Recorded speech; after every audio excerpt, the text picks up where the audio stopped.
Hey, book besties. Let's get into everything I read this past week. Can you guess from the edges of these books what I read? I don't know. Plot twist, two of them are the same book. I just have two copies. So we'll get started. I actually have only finished one book this week, and that was The Rose Bargain by Sasha Payton Smith. This is the Fairy Loot copy from their YA box, which I actually kind of hate. I really don't like how pastel and Barbie this is, but it does kind of fit the main character. I just prefer the original cover a little bit more. So, this book is kind of a historical fantasy. What if the War of the Roses, instead of being won by the Tudors, was won by like this random fairy queen who came through from the fairy realm and made a deal with the Tudors and was like, "Oh, yeah, I'll help you win." And then he immediately dies. So she's the queen.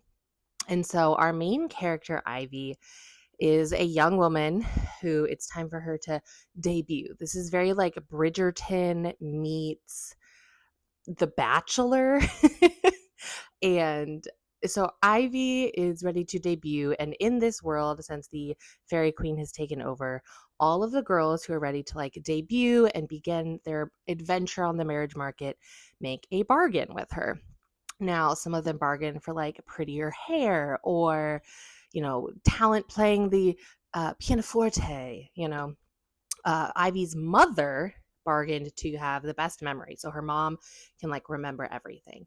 And she goes into this like, I don't know what I'm going to bargain for. But her sister, ever since her sister, who's 2 years older than her, did her debut and started like going around trying to find a husband, things have been weird. And she actually was missing for a while. So part of her bargain that she wants to make is asking like where the heck her sister was.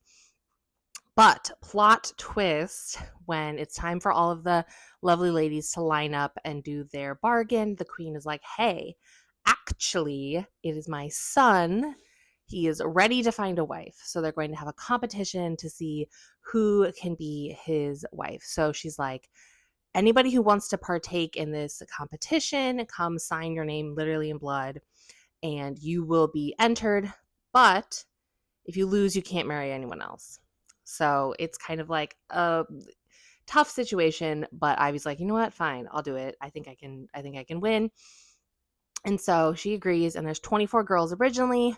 Literally day of, the queen narrows it down to 6. So the rest of the book really follows those 6 girls and their journey trying to like win this king over, or the prince over. His name's Bran. And Bran is full fae. He is the product of the queen and then her former king husband in the fae who like kicked her out. And the reason she can't get back is because that guy like put a spell on the door or something. She also has a human stepson with her human king of the moment because she's been around for hundreds of years. And he made a deal that she would legitimize him. His name's Emmett. She would legitimize Emmett, but the dad has to like never speak to him again. So Emmett really wants to take the queen down. So part of the plan involves getting Ivy to win.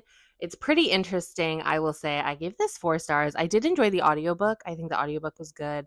And I'm probably going to get rid of this copy just because I don't love it. And I might just buy the regular one because it is not for me aesthetically. Like, she's so Barbie. I don't know. It was fine. It was a good enough book.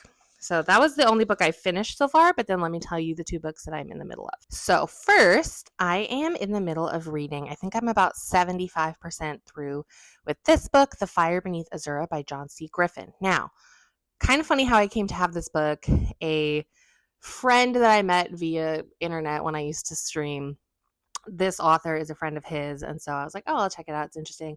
And then the author was having a giveaway, and I happened to win. So the book I have physically came into my possession, and I had just not read it until now, and I got it on Kindle as well. It's on KU, so I'm actually reading it there. But I actually started reading it last month, and I was like, a book by a man during Women's History Month? Absolutely not. So I waited until April started to continue reading it, and I probably would have a very hard time giving you like a cute little summary, but the best I can describe is that we have multiple POVs from different parts of what I have come to assume is all one like planet, Earth, place where people are living. And as the cover may suggest, there's this mysterious spooky blob thing that they found under a mountain. And there are different things people want from it. Some people seem to want to use it for power, some people want to use it for evil, and then there are other people who kind of want to like shut it down because it's like bringing badness, right? I was a little hesitant, whether by choice or just by coincidence. I really don't read a lot of books by men. Not that there's anything wrong with them. I just tend to like reading books by women more. And I was pleasant. I am pleasantly surprised. There has been some like spicy scenes and romance that at first I was like, I don't know if I trust what's going on here, but I see it coming together. So sorry for doubting you, John. I do think it's cool. And it seems to be very diverse, which I'm loving. Like we have characters of different racial and ethnic backgrounds. We also have people of different like races. If you have ever played D&D, like they're referred to as races. So there's the Quarry, who are like fish people. So far so good. I'll probably finish that in this next week. And if you're into like fantasy and sci-fi and like D&D kind of things, I think this would be something that you would enjoy. I'll probably give you a better synopsis when I actually finish it because it's one of those books where all of the POVs I can tell are going to come together at the end, and then it's going to like make sense, because otherwise it's bouncing all over. The only thing I ask of the world and authors is, if you're going to have lots of POVs, I really wish authors would give me just like a note at the top. Like, tell me who it is, or Priory of the Orange Tree did this. Tell me where in the world they are. So Priory of the Orange Tree would do like East and West. And there was like two main characters who were in the East or the West. And I've discussed this with my husband. Like, obviously within the first sentence, you should be able to tell who the POV character is, but I'm not smart sometimes. So if you could also tell me who it is and where they are, that would be fantastic for my dumb little brain. So book 2 that I'm working on. And then the final book that I started. Why are there ants in my house? Oh no.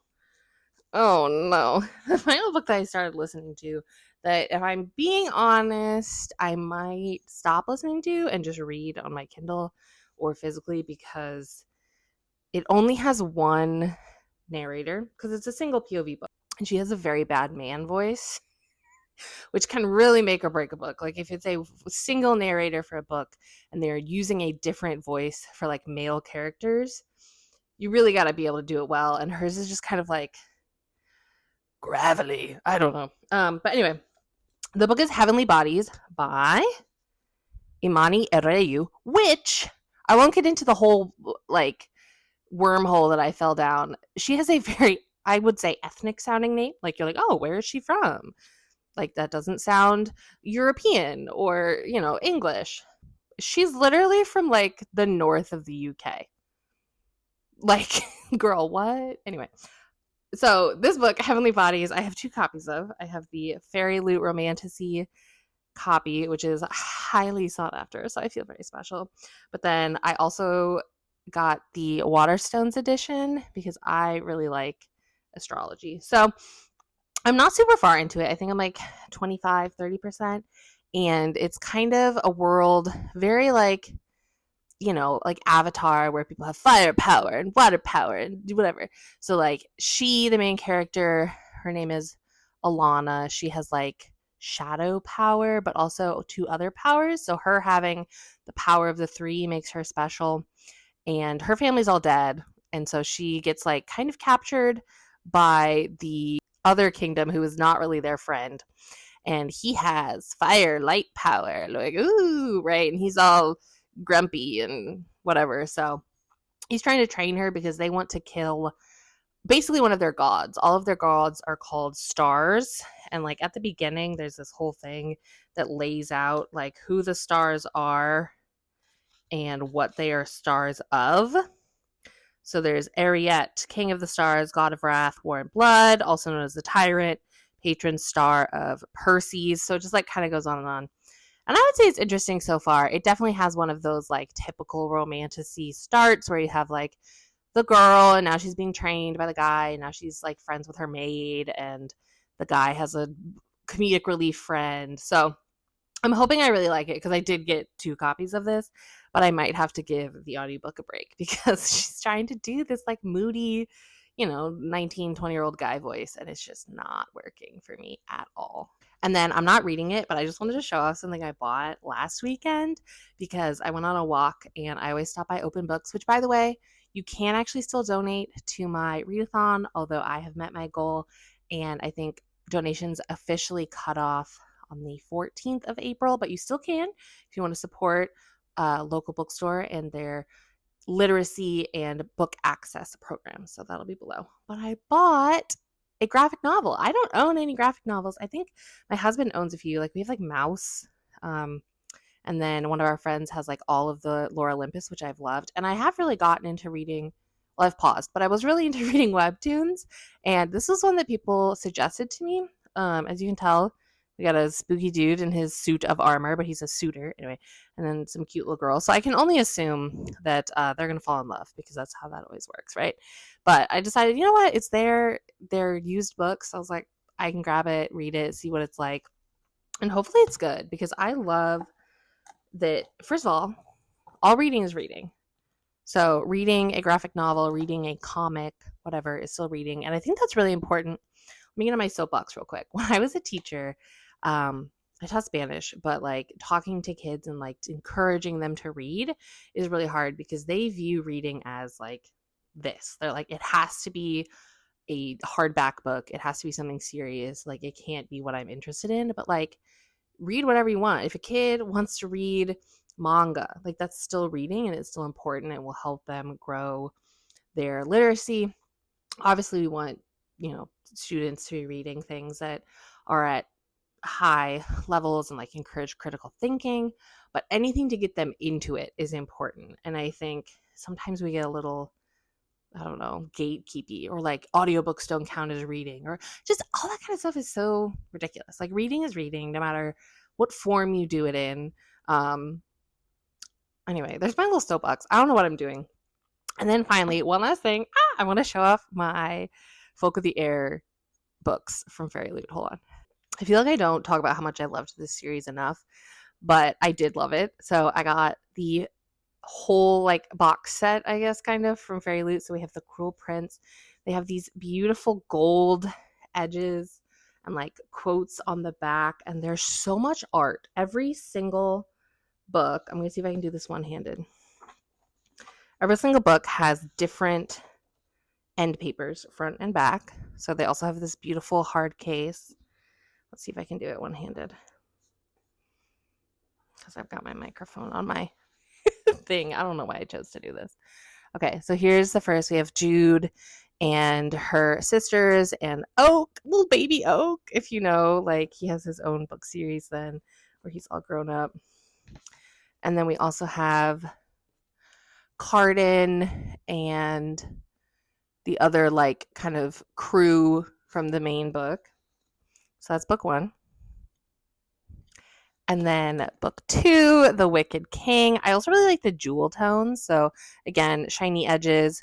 For mortals, the feeling of falling in love is very like the feeling of fear. Love that. And then I'll show you real quick if I can do this smoothly. This is the one where she's like underwater. So we get like an underwater crown. We get Jude and Cardan. And then we get the spy crew. We got the bomb. I forget all their names. I have a terrible memory when it comes to names. Like, I don't remember their names, but I'm like, I love these books. So maybe that's hypocritical. I don't know. And then the last of the trilogy, the purple, the Queen of Nothing. Oh my gosh, she's so beautiful. She's so beautiful. Just so beautiful. And then this also came with overlays. I'm not going to show you all of those. We've got a snake on the front. And then on the inside, the iconic snake moment. If you know, you know. If you know, you know. And then look at that, they're so in love. And you do get to see his tail, which, if you didn't know, Cardan has a tail, and I choose to ignore that. I choose to ignore that as a feature upon his body. He doesn't have a tail. He's just a regular dude. He's just a regular guy. Okay. And then the last book that I'm so excited this came with, I am going to try and hunt down the duology with Ren and Oak, but they're like really expensive because they're sold out.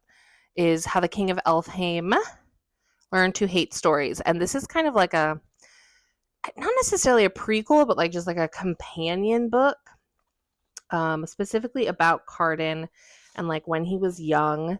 And you kind of learn about, I don't know, his trauma. Like, why is this guy the way that he is? We get another tail moment. And what's really special about this book, so first we see little baby Cardan, kind of, and then at the end, grumpy, handsome Cardan. But this book, whether or not it's this special Fairy Loot edition, is illustrated. Let me see if I can find a good example. So it's illustrated, so literally every page has art on it. And so I highly suggest, if you have not read this series, to like go hunt down this one as well. I read it actually on ebook. What you can do is just, it kind of messes with the images a little bit.